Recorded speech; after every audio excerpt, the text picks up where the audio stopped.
Shalom Bapak Ibu yang kekasih dalam nama Tuhan kita Yesus Kristus, kembali bersama saya Pendeta Neni Dieni dari Resort GKE Tamiang Layang dalam Renungan Harian. Renungan kita pada hari ini diambil dari kitab Perjanjian Baru, yaitu 2 Korintus pasal yang ke-10 ayat yang pertama hingga ayat yang ke-10 dengan perikop sikap Paulus. Namun sebelum kita bersama-sama untuk merenung firman ini, mari kita bersatu dalam doa, kita berdoa. Bapa yang kekasih yang di dalam nama Tuhan kami Yesus Kristus, saat ini kami datang naikkan syukur dan terima kasih kami buat segala kebaikan dan kemurahan-Mu, bahkan pertolongan, bahkan perlindungan-Mu. Jikalau saat ini sebentar kami ingin bersama-sama ingin membaca firman-Mu, bahkan kami ingin bersama-sama untuk merenungkannya. Kami mau pertaruhkan segala sesuatunya di dalam tangan Tuhan. Pakai hamba sebagai saluran berkat. Jauhkan hamba dari pada segala seteru yang ingin mengganggu. Biarlah kebenaran firman ini boleh dinyatakan dengan sukacita. Dan sidang jemaat-Mu akan diberkati. Amin. 2 Korintus pasal yang ke-10 ayat yang pertama hingga ayat yang ke-10. Dengan perikop sikap Paulus, namun saya tidak membaca secara keseluruhan, tetapi saya akan membaca di dalam ayat yang keempat dan ayat yang kelima. Dia berbunyi demikian. Karena senjata kami dalam perjuangan bukanlah senjata duniawi, melainkan senjata yang diperlengkapi dengan kuasa Allah, yang sanggup untuk meruntuhkan benteng-benteng. Kami mematahkan setiap siasat orang dan merubuhkan setiap kubu yang dibangun oleh keangkuhan manusia untuk menentang pengenalan akan Allah. Kami menawan segala pikiran dan menaklukkannya kepada Kristus. Demikian firman Tuhan. Shalom, puji Tuhan Bapak Ibu Saudara-saudara, kita yakin hidup kita diberkati itu karena pengasihan dan pemberian daripada Allah. Bapak Ibu Saudara-saudara, saat ini kita sudah melewati tahun 2020 dan kita bersama-sama, puji Tuhan, karena kasih setia tangan Tuhan, kita boleh memasuki tahun yang baru di dalam tahun 2021 ini. Bapak Ibu Saudara-saudara yang kekasih dalam nama Tuhan kita Yesus Kristus, dalam tahun yang baru di dalam tahun 2021 ini, kita tidak tahu apa yang terjadi atas hidup dan kehidupan kita. Mungkin ada begitu banyak perjuangan dan tantangan yang harus kita hadapi dalam tahun ini. Bapak Ibu Saudara-saudara, tantangan perjuangan itu, baik yang datangnya dalam diri kita,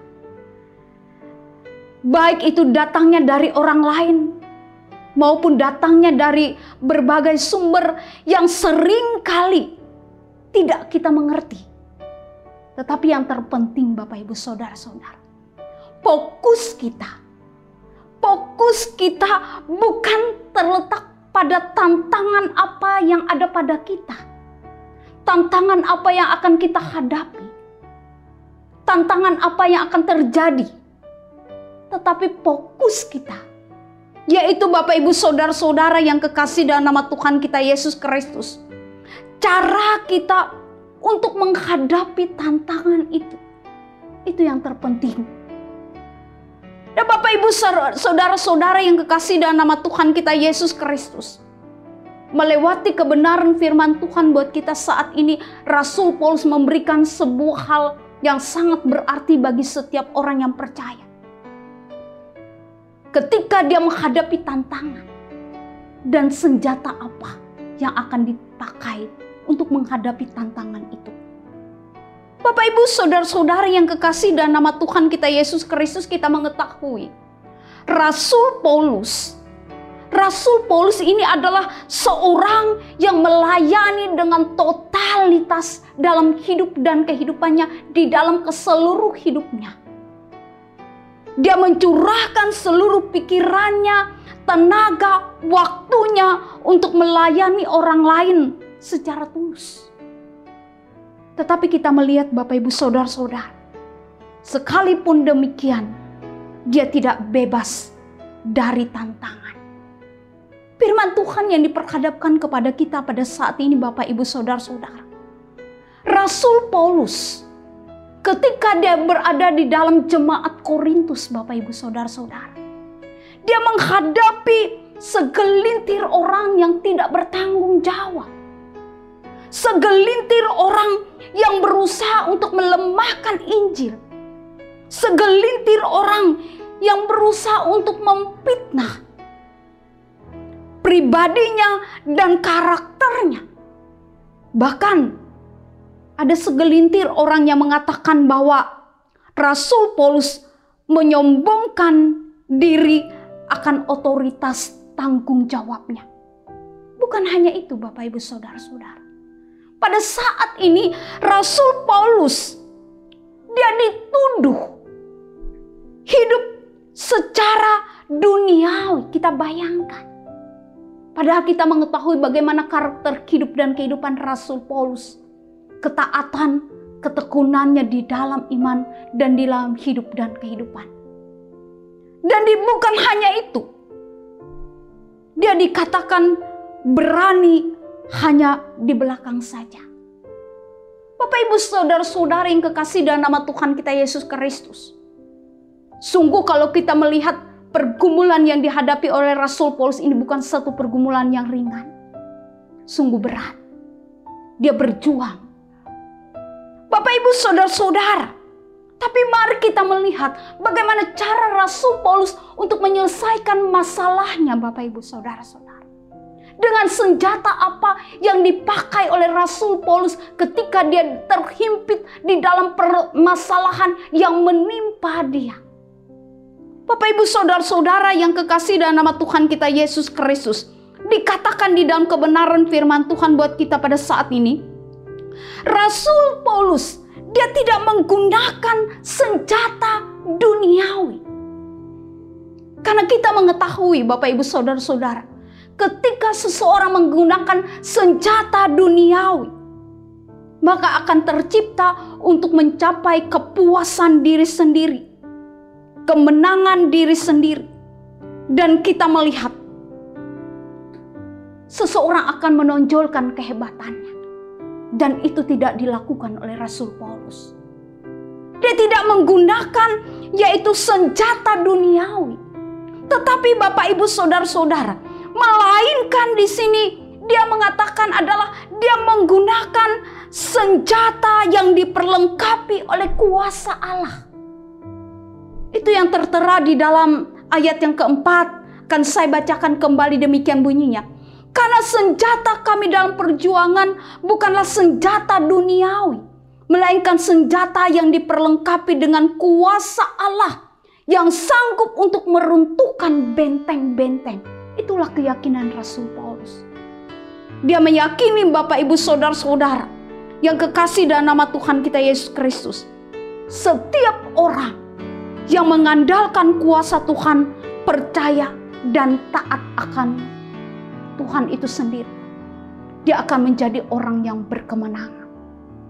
Nah, Bapak, Ibu, Saudara-saudara yang kekasih dalam nama Tuhan kita Yesus Kristus, itulah yang dilakukan oleh Rasul Paulus. Dan kita yakin dan percaya dia seorang rasul yang teladan dan melewati firman Tuhan buat kita pada saat ini.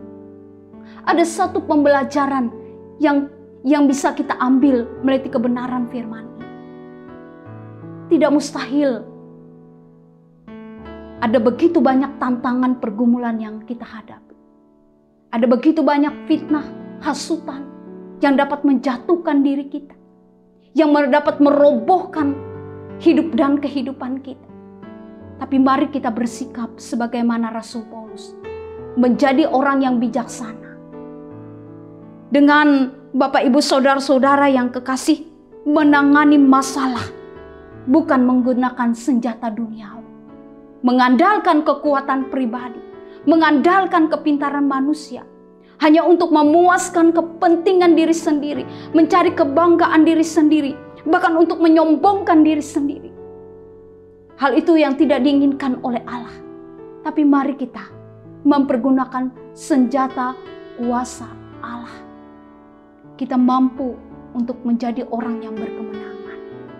Karena dengan itu Bapak Ibu Saudara-saudara, kita akan mampu untuk mematahkan siasat, merubuhkan keangkuhan, melawan setiap pikiran, dan menaklukkannya di dalam Kristus. Kristuslah andalan hidup dan kehidupan kita.